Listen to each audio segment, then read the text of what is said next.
Speaker Ayyanna పాత్రునికి Visakha ఎయిర్పోర్ట్లో కార్యకర్తలు నాయకులు ఘనస్వాగతం పలికారు. ఈ సందర్భంగా భారీగా తరలివచ్చిన కార్యకర్తలకు ఆయన అభివాదం చేశారు.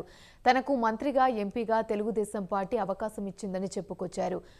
ఉత్తరాంధ్రకు స్పీకర్ పదవి దక్కడం నిజంగా సంతోషాన్నిచ్చిందని తెలిపారు. స్పీకర్ పదవి అనేది చాలా గౌరవప్రదమైందని, దానికి మంచి పేరు తీసుకొస్తానని తెలిపారు.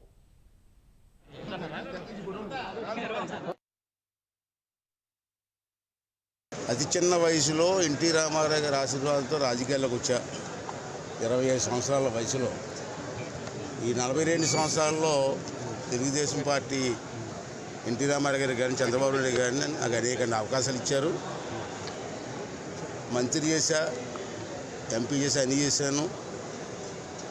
ఇది అత్యున్నతమైన పోస్ట్, ఇది గౌరవమైనటువంటి పోస్ట్, ఇది స్పీకర్ పదవి అనేది.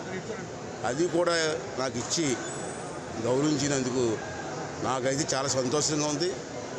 ఉత్తరాంధ్ర జిల్లా నుంచి మన జిల్లాల నుంచి మళ్ళీ స్పీకర్ పదవి ఇచ్చినందుకు ఆనందంగా ఉంది.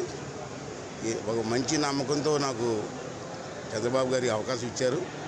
ఆ నమ్మకాన్ని ఒమ్ము చేయకుండా ఆ చైర్కి గౌరవం వచ్చేలాగా నేను బిహేవ్ చేస్తానని చెప్పి